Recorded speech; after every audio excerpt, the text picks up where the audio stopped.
Je crois que ces stratégies de ne pas jouer à Madame Parfaite et Monsieur Parfait, ça permet de savoir en seulement quelques semaines si une idée du business est bonne ou non, sans investir des fortunes. Soyez déraisonnable. Ayez l'audace de choisir vos valeurs pour faire de vous un grand leader pour un monde meilleur. Comment devenir un entrepreneur à succès? Ça nous est sûrement déjà tous arrivé de nous demander pourquoi en fait certains entrepreneurs réussissent en seulement quelques mois alors que d'autres passent leur vie à essayer de percer. Pourquoi certains font fortune financièrement, sont accomplis dans leur famille, arrivent visiblement à tout faire, alors que d'autres n'arrivent même pas à se verser un premier salaire ou encore même à payer leurs vacances. Beaucoup de gens pensent que c'est la chance. Je crois que la vie est plus une question de choix que de chance. On n'a pas le choix d'avoir un cancer, le choix d'avoir une entreprise parfois qui fonctionne moins en fonction de son marché, mais on a le choix de la réaction, de rebondir, d'être flexible. Je crois que tout cela n'est pas dû à la chance, mais plutôt au choix et aux stratégies, à l'état d'esprit, au mental. Celles et ceux qui s'en sortent ont une sorte de flexibilité mentale, vous voyez. Presque tous les entrepreneurs superstars ont réussi en suivant à la lettre plusieurs principes. En 2011, il y a un livre qui a révolutionné la manière de faire du business, ça s'appelait The Lean Startup. Et c'était la première entreprise de l'auteur Rick Rice. Ça fut d'ailleurs un total désastre. Et après des mois et des mois à créer le produit parfait et des dizaines de milliers de dollars investis, eh bien, ils se sont rendus compte que ce produit ne répondait absolument pas du tout aux attentes des consommateurs. Et presque personne n'en voulait. Et pour sa deuxième entreprise, l'auteur a adopté, il raconte très bien dans son livre, je vous recommande d'ailleurs de le lire, mais a adopté une stratégie complètement différente. Et tout a changé. En fait, qu'est-ce qu'il a fait? C'est au lieu d'essayer de créer un produit parfait dès le départ, il allait simplement vendre un produit passable. Et c'est un truc de fou parce que, notamment en Europe, le jeu c'est Madame et Monsieur Parfait, quoi. Je veux être parfait, je veux être rejeté par personne, plaire à tout le monde, ne pas faire de vagues et être parfait ou parfaite.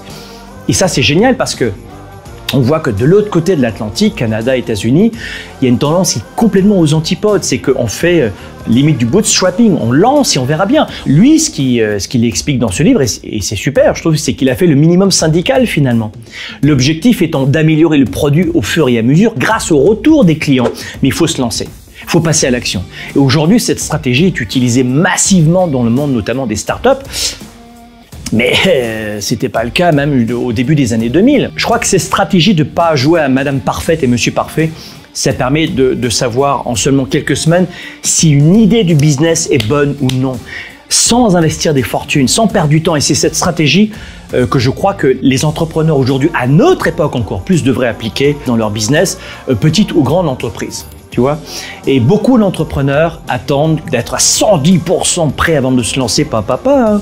Je crois pas. Je crois que tout doit être parfait, doit être abandonné surtout. Que ce soit le bon moment ou pas le bon moment, il faut se lancer. Quand on a l'état d'esprit de je veux attendre le bon moment se pointera jamais.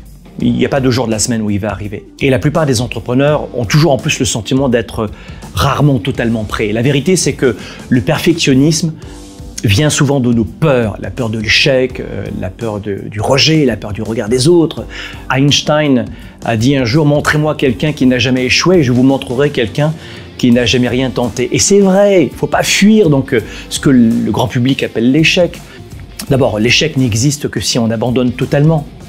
L'échec, c'était un point final. C'est plus des illusions, des revers. Mais on va tous avoir des revers encore et encore. Donc, autant y aller, il ne faut pas attendre. Et je crois que c'est grâce à la déception, aux mauvais coups, qu'on peut apprendre. Et qu'on apprend aussi, pas uniquement des bons coups, mais des mauvais coups également. Mais il faut faire d'une déception notre meilleur ami, finalement. Il ne faut pas attendre que tout soit parfait pour se lancer. Il faut se rappeler que l'échec et la déception, le mauvais coup, le creux de vague est complètement temporaire.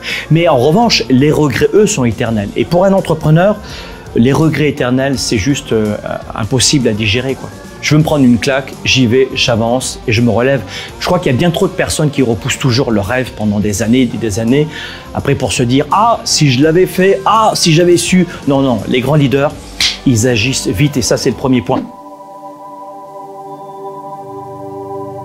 Je vais vous donner une petite anecdote de ma toute première entreprise quand j'avais 11 ans. Oui, j'ai commencé jeune. À l'époque, je me rappelle, je passais des petites annonces pour débarrasser les gens, en fait, de leurs objets. Et ensuite, aller les vendre sur les marchés aux puces à Avignon, dans le sud-est de la France. Quasiment au bout d'un an, je gagnais l'équivalent du SMIC français en francs français dans ma ville. Et c'est à ce moment-là que j'ai eu une très mauvaise idée, même si à l'époque, je pensais que c'était une idée de génie. Au lieu de vendre sans arrêt des vieux objets pas chers, ça marche tellement mon affaire que je vais leur proposer des objets neufs, de très bonne qualité. Ils seront super contents. Et en fait, pas du tout. Et j'ai dû brader les prix pour me débarrasser du stock neuf. Et la raison était simple, c'est que les gens vont sur un marché aux puces, une brocante, pour chercher des objets anciens et pas du tout neufs. Et cet échec a été en fait une véritable claque pour moi, gamin. Mais ça m'a appris surtout la leçon capitale. L'important en affaires, l'important en business, ce n'est pas ce que l'entrepreneur veut, c'est la tendance du marché, ce sont les clients qui choisissent. Ce n'est pas ce que moi je veux, mais ce que mes clients veulent. C'est pas la meilleure idée du monde qui va nous permettre de réussir. C'est la meilleure réponse à une demande du marché. Donc la meilleure idée ne vaut rien si personne s'y intéresse. Vous allez vous prendre un mur si vous ne comprenez pas le principe que ce n'est pas nous qui décidons, mais la demande du marché. On ne réussit jamais seul dans la vie. Donc on a des clients parce qu'on résout un ou plusieurs problèmes. Il faut toujours se rappeler ça, les gens ne se rappellent pas, c'est qu'on a des clients parce qu'on les aide à résoudre leurs problèmes. Et plus ce problème sera douloureux, plus ils seront prêts à vous payer cher pour résoudre ce problème. Donc, vous devez constamment vous demander comment je peux aider davantage mes clients. En tant qu'entrepreneur, notre cerveau doit devenir un radar à problème. Et c'est à ce moment-là que l'on va voir et que l'on voit apparaître des opportunités partout autour de nous. Des opportunités auxquelles on ne prêtait même pas attention avant. Il y a un autre principe aussi qui est très important, c'est de maîtriser la vente. Lorsque j'ai commencé à faire du business, à 11 ans, sur les marchés aux puces, j'ai développé une aptitude qui était celle de vendre. Vendre. Je les entends, mes entrepreneurs, quand on les prend au début de nos parcours de formation, c'est « j'ai peur du regard des autres, c'est pas fait pour moi, je suis pas fait pour ça, j'ai pas le bon produit, je suis pas encore prêt, etc. » C'est uniquement des raisons psychologiques. Quand j'entends « je ne sais pas vendre », c'est du mensonge derrière. On se persuade qu'on n'est pas fait pour ça. Mais tout entrepreneur qui réussit apprend cette expertise, la vente. Et c'est logique. Si on n'a pas de vente, on ne va pas attirer de nouveaux clients, personne ne va acheter nos produits. Si on n'a pas d'argent pour faire tourner notre entreprise, eh ben on fait faillite. Je dis toujours, je pense notamment à des hommes et des femmes qui vivent de leur connaissance. Je leur dis, mais est-ce que tu es une belle personne? Oui. Est-ce que tu veux vraiment aider les gens? Ben oui, je veux aider les gens. Est-ce que tu as un savoir? Ah oui. Alors? Ben j'arrive pas à me vendre. Mais pourquoi? Remplacer le mot vente par aider. Juste de maîtriser notre sujet, ça suffirait pas du tout. Il faut maîtriser l'art de vendre. Si on maîtrise pas l'art de vendre, on n'est plus présent sur le marché. Et quand je parlais 3 ans, des fois c'est bien avant, dès la première année. Parce que nos clients ont un choix quasi infini d'offres comme la nôtre en permanence.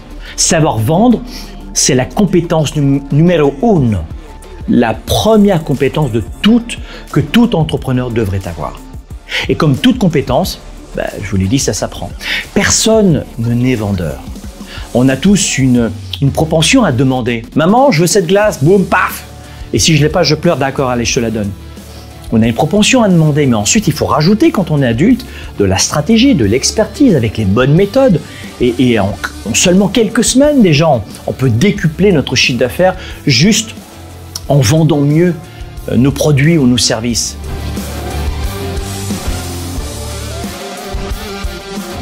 Voilà, j'espère que ce nouveau temps fort vous a gorgé d'énergie et a déclenché des tonnes d'étincelles pour vous inspirer justement à passer à l'action dans votre business, dans votre activité.